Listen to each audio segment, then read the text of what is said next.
everybody, another weekend upon us, another opportunity to go camping. I'm back out here at Barefoot Camp with the Monkey Business crew. We're all out here, enjoying the heat here in Texas. And I know it's been a minute since I've put one of these videos together. It's just been a lot going on. As you guys probably know, I got injured recently, so I've been trying to recover from that and just had a few things going. Anyway, wanted to talk today. So I got my buddy Ladybug here, and he just got recently the experience of riding my e-bike, so the wired e-bike. So Ladybug, tell me a little bit about your impressions about the e-bike out here on the trails and everything. First, it's a really impressive piece of gear. It's pretty neat looking. My background, I don't have a lot of experience with mountain biking. I'm kind of new to that, just getting into that. I have a little bit of experience with motorcycles, so I understand throttle and power and all that stuff. But this is an interesting piece of gear that is somewhere in the middle there. It's really cool. One, it's quiet. That's so fun. It's really neat. There's no noise, no fuel, none of that. It's a really well thought out design. Let me give you a spot there for your drink. Hopping on it, first of all, it's pretty heavy, interesting, but you start pedaling and then the pedal assist kicks in, and it's an amazing leverage point for just going really far with minimal effort. Yeah. Then it was really fun also to play with the throttle. I know you had the settings set for kind of beginner, so no real surprises there. You start pedaling and then there's a little bit turbo lag before the power kicks in, but it's really neat. You can get up to some pretty high speeds. That was one thing I noticed very quickly. You can go up hills. Yeah. You can go up hills by pedaling, and you just feel like you're Bionic Man or something going up a hill. It's pretty neat. If you don't want to pedal, you can just hit the throttle. But of course, I think as you were talking about, if you want to conserve the battery power and give you more distance, more range, you can try to pedal more. So overall, the controls on it really nice. You have a nice display. It tells you how fast you're going, where your battery's at. You can change the different settings. You can still work through all the gears as you would a normal bike. That's really nice. We did some flat ground stuff. There's also some hills over here, and some of them are fairly steep. There's some rocky gravel areas with some large rocks, like boulder size, as in about rocks about this big. We did a first ride, and then I did another one in the afternoon where I intentionally went over some of the larger rocks. Yeah. Pretty impressed. Now you have a soft tail, so yours has suspension front and back. In the rear and in front. Very cool, very cool. Overall, more than impressed. I mean, it's just an amazing tool. It gives us the ability to go over some really rocky ground and go pretty far out, see a lot of stuff, and come back. And you're not tired at all. It's like really cool. That's the thing, right? It gets you motivated to want to go out because it's low stress on the body. And you said you can get range. You can actually go and see more of the park than you would on foot. I think that's also kind of there's a caveat to that, right? And I know a lot of the bigger national parks, I think Big Bend is one of them, actually has limits on where you can ride e-bikes because of the concern that with the range that these bikes have, people don't get as prepared to be in the desert and to be in these parks, and they could put themselves in trouble. So they've limited where you can ride e-bikes because of that, right? Because of the range, really. So I think it's interesting how it goes both ways, right? In one sense, we like the fact that we can go 80 miles on these things on a single charge. But in another, if you're not prepared for that 80-mile range, it could get you in trouble, especially out here in the heat, Fortunately, we're in a relatively closed park, so it's not like you're going to be 20 miles away, I think one of the big things to think about is to understand that if your bike fails, then you've got to get back to camp or get to help some way. So, but it's still a really cool tool, because think about it. If you landed in one particular area, you could go out like a spoke, go out and back, out and back, out and back. And those, you could do 5 times more than you could just regular on foot. Right. And if you did have a bike failure at that point, you're walking a short distance back, and then your trip changes a little bit, but at least you're not 20 miles out. Yeah. I think that's what they're trying to hedge against, is that somebody who could not hike 20 miles, riding their e-bike 20 miles into the desert, and then they're failure, and then they're stuck. Yeah. I know Renegade found that out recently when he ran out of battery. I think he had to pedal about 6 miles, almost 7 miles. So although there is a way to get back even your battery fails you, it's still technically a bicycle at that point. But who wants to pedal 6 miles in 104-degree temperatures? It's just a lot of stress, especially if you're not bringing enough water and things of that nature. So I'm glad your experience was good. Do you think you'll end up investing in an e-bike at some point? Oh, definitely. It's after it's on your list. Jumping on it, definitely on that list. So my next thought is, one, do I want to go with a big wide tire or not? Right. I'm gonna do a little research on that. 2, do I want to take a regular mountain bike and that I'll use just as a regular bike and do the hybrid model, add do the add-on motor, because you can do that inexpensively, Yep. and then you can switch it back and forth between an e-bike and a regular mountain bike. Right. Or just go all in and like you guys did and get the e-bike with the big motorcycle style tire and the payload. So yeah. But yeah, it's a cool thing. Very cool. I like the versatility of the wired because, I know we talked yesterday a little bit about how does speed really matter? Does it matter if you get a bike that can do 45 miles an hour, or are you, is it cool just to have one that can do 20, 25, whatever?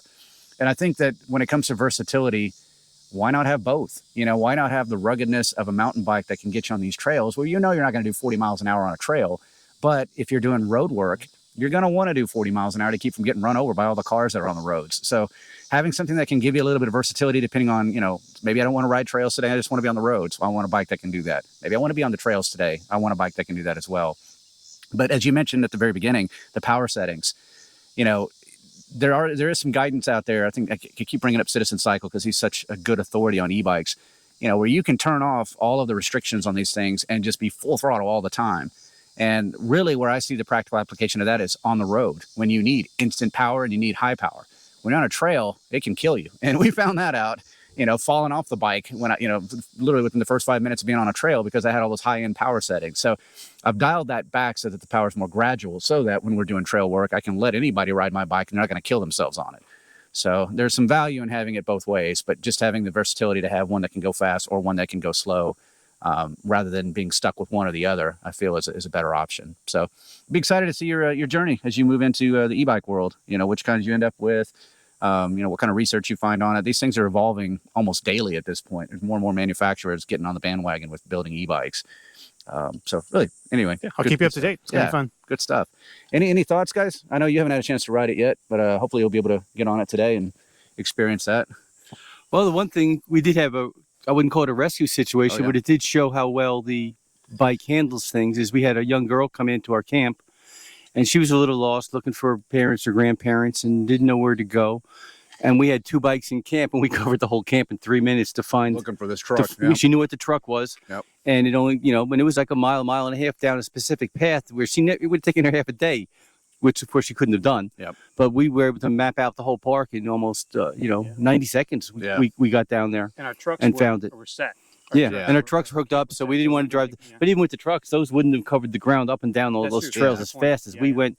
And we had radios, so we could split up if we wanted to. But we found them real quick. So there's they have some applicability of other things too. Agree. Yeah, they're not just for fun. They can be used for that kind of work. I know the whole reason we invested in these things was through an experience last year at TAO. We got our camp set up, having a great time, and we were seeing people riding by on e-bikes. And it's like, you know what? There's some value to that because to get to the vendor fair where we were at was a good 300 or 400 yard walk. And I know that sounds well, but when it's hot, it's like, the walking part, it sucks. So that really clued us into these bikes have better applications or good applications outside of just doing trail work. Yeah. So they do give you range. I know you mentioned when you're at some of these national parks where your camping might be a mile away from the bathrooms and the showers.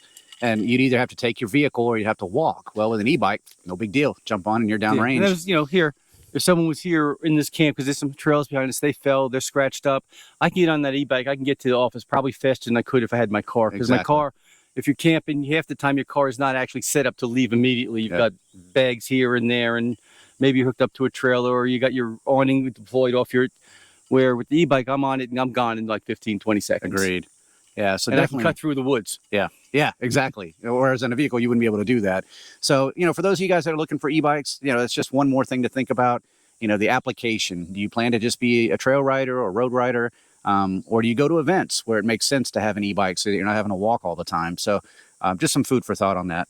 I do want to change gears into another topic, something that has come up recently, and I'm not going to name names, but, I don't really look at myself as a big influencer when it comes to YouTube. I do what I do because I love it. I'm not trying to make money at this. And as a result, I can be very honest about not only my successes, but my failures. It's an iterative process. We're learning with every trip we take about what works, what doesn't work, what we should bring, what we shouldn't bring. But one of the things that I've tried to avoid doing is providing any sort of authoritative advice on what you should bring when you go camping or what you shouldn't bring when you go camping.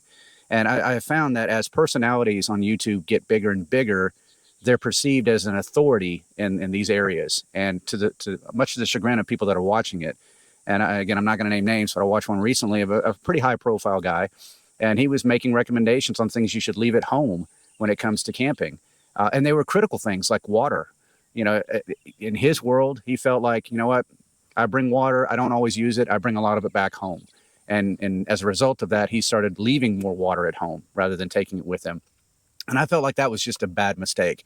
However, let me preface everything else I'm about to say by saying, don't take my word for it, right? I'm not an authority either. Everything I'm saying is just my personal opinion. Do your own research.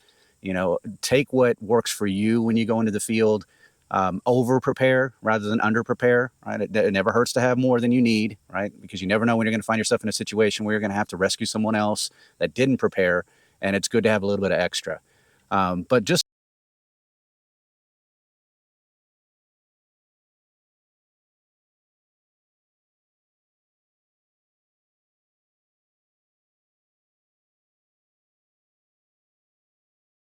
the, you know, topics around water and power. To me, especially down here in Texas, where it was 104 yesterday. I think it was 105 the day before. It's going to be over the hundreds today. And just sitting around in camp in the shade, it was 103. And we were consuming fluids like crazy. And it was one of those things where I was grateful that we had all this extra water, because if you don't, you can put yourself in jeopardy pretty quickly out here. And so I look at it as, you know, the basics, water, don't skip on that stuff. You know, power. Honestly, if you're setting up a base camp like we do, power can't be, misrepresented. Power is what's going to keep your fridge going, to keep your food safe, right, from salmonella and everything else. It's going to power things like your fans and stuff to stay cool. So I just feel like, as a word of advice to everyone out there that happens to be watching mine or any of these bigger personalities, take what they suggest with a grain of salt and do what works for you, and always be prepared and always be over prepared. And I think it's interesting that you had some analogies, around firearms. It's like, I never use my gun when I'm at camp, so why do I want to bring it? So leave it at home. There's certain things that you just bring with you. Fire extinguisher either. Yeah. Yeah. Yeah. Make sure. Yeah. So what do you guys think about that? I mean, what do you feel like some personalities get away with making bad recommendations and giving people false impressions of what's real, what's true? I think the biggest problem I see is they think that what works for them will work for everybody else. Yeah. And that's probably not it. Everyone has whatever works for them, and I'm not going to recommend what people shouldn't bring or anything like that, because their situation is all different. But there seems to be a common denominator between people who get in trouble. Yep. And that's they didn't bring enough. Yep. No one ever went to Death Valley and said, man, I wish I didn't bring all this water. Exactly. Right? And if you're car camping, I'd say if there's anything I'm going to recommend you bring is bring an extra case or two of water and an extra case of like MREs, and just throw them somewhere under the tire, in your trunk or whatever. Because if you have food and water, you can last a week. Yeah. And I've seen people go out there with just, 1 liter bottle and get in trouble with a flat tire or something, or then they just want to go off on a hike and a half mile on the hike, and then they come back, the car's been vandalized or something like that. So you won't go wrong just having too much stuff. But the real thing is know what works for you. Yep. And I guess the advice is prepare. Don't prepare for the best scenario. Prepare. You don't have to go crazy with the worst case scenario, but prepare for something to go wrong. Yep. And have a backup plan. Yep. I totally agree. Do you have some thoughts? Yeah, same thing. I think we also have to look at it from the standpoint of principles. Somebody says you don't need that much water for a particular type of trip. And it's like, that's very, I think that's trip specific and it's opinion specific, but what's the principle on it? And it's back to what you said, was that we want to bring enough stuff to handle a situation that's not the ideal. Yep. And I always have way too much water, and I also bring extra food, and I bring extra food. So if my fridge fails, again, we still have a day or two or more. If we're going to be way out, then we want to expand that out. Like a week of food is great. Now that doesn't mean you're eating great. Everyone might be really stomachs growling and all that stuff, but you're alive. Yeah. Also, I like to take a little extra so that you can help others along the way without wrecking your own trip. Let's say you're headed way into the desert, and you figure that you need 10 gallons of water to make that trip. Go ahead and bring 12. That way, if on the way in you run into somebody that's low, you can hand them a gallon, and maybe that gets them out and they're okay. Now, obviously, if it's an emergency, then it's full stop. Your trip is full stop. You got to get help out there. But in a lot of cases, people are just a little bit behind on what their preps are, and if you can bring a little bit and help them out and go, hey, wow, you're not going to make it back. You're still a couple hours from hitting back to base. Here's a gallon of water. I can continue on. Everyone is safe. Everyone's happy, and I haven't messed up my supplies. So taking a little bit of extra, I think, is a good idea too. But yeah, back to what's your principle? Correct. Yeah, we all have security items in our kit, and most of us have probably never deployed them. And it's been decades of carrying those heavy, annoying things that require more consideration than just a hatchet or something. So you don't leave a gun laying around. But so they're a pain in the butt, really, to keep. But the day you need it, it's going to be critical. And if it's not there, and if you haven't trained with it, then it's a big problem. Yeah. So again, the principle is be ready and know how to use the gear that you have, and have a good reason for it. Be able to articulate it too. And water's disproportionate. Mm-hmm. I'm not a big water drinker. 70, 80, low 90s, I'm not going to drink a lot. But like the last couple of days, it's been over 100. Yeah. I mean, just sitting here, I pretty much went through a whole glass of ice water. Yep. So, you have to be prepared. But if I came out with a water plan for 94 degrees, and it turned out to be 104, well, I'm going to use twice as much just over that 10-degree difference. So you got to know yourself and plan for yourself, and then plan for not the best case 94, plan for 108, 110. Yeah, one of the things that's interesting, if you guys recall, when we first started getting together and doing things, especially out at the ranch, I'd have people ask, well, what do you want me to bring? I'm like, you don't have to bring anything. Bring water. That's the only thing I ever ask people to bring when they come out to my place is bring water. And even if we don't use it, it's still better to have a surplus of water that we can all take advantage of.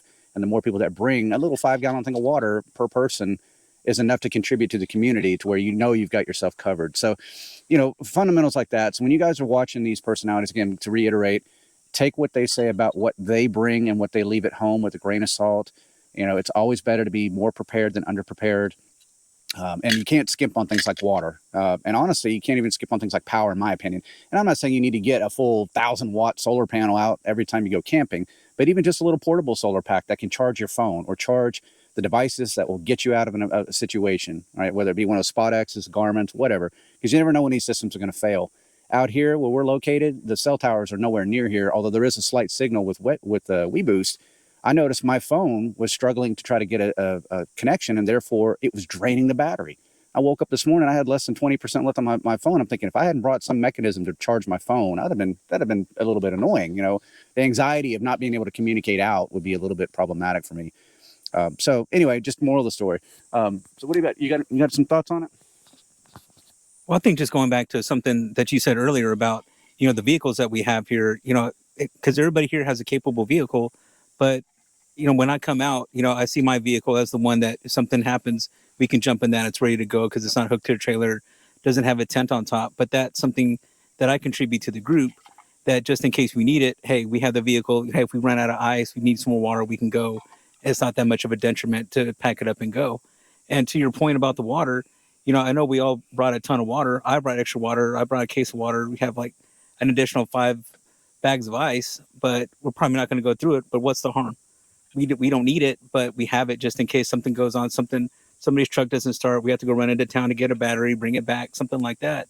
Then we're set with that. Nobody's going to be like, man, I need something to water. I have to start rationing. We don't have to do that. We have that extra that we have. Yeah, we have a lot of extra capacity amongst ourselves. Mm-hmm. For example, I had the refrigerator in the back of my Land Cruiser. Well, if it's 104 out here, it's 130 or 140 in the Land Cruiser, and I had the windows up because it's dusty. I didn't want to get it dusted. Well, my refrigerator shut down. Yep. And I had to but fortunately, I couldn't even count how many refrigerators we have. It was easy to redeploy the stuff from that refrigerator to the other refrigerators that were better shaded and cooled. Mm-hmm. Yep. Yeah. Cool. Yeah. So on the topic of power, so we'll just kind of pivot a little bit because I think it's interesting. One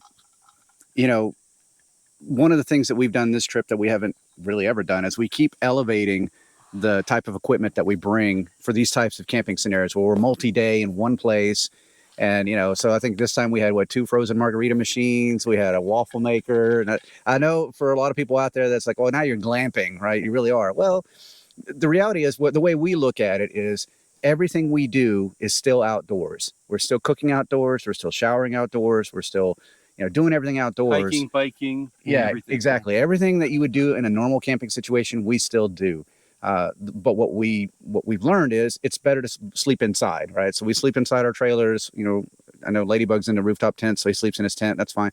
But the point I'm trying to make is it might seem like glamping to others, but the reality is it's a comfort thing for us, because the more comfortable we are, the more likely we are to do this again and do more of this. And I have this kind of consistent theme throughout some of my videos where I talk about, the easier you make it for yourself, the more likely it is you're going to want to get out and do it every weekend.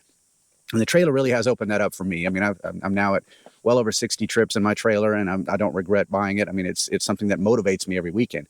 However, in order to run all these nice pieces of equipment that we have to make our lives a little easier, it requires power. So we've really learned how to dial in our solar systems.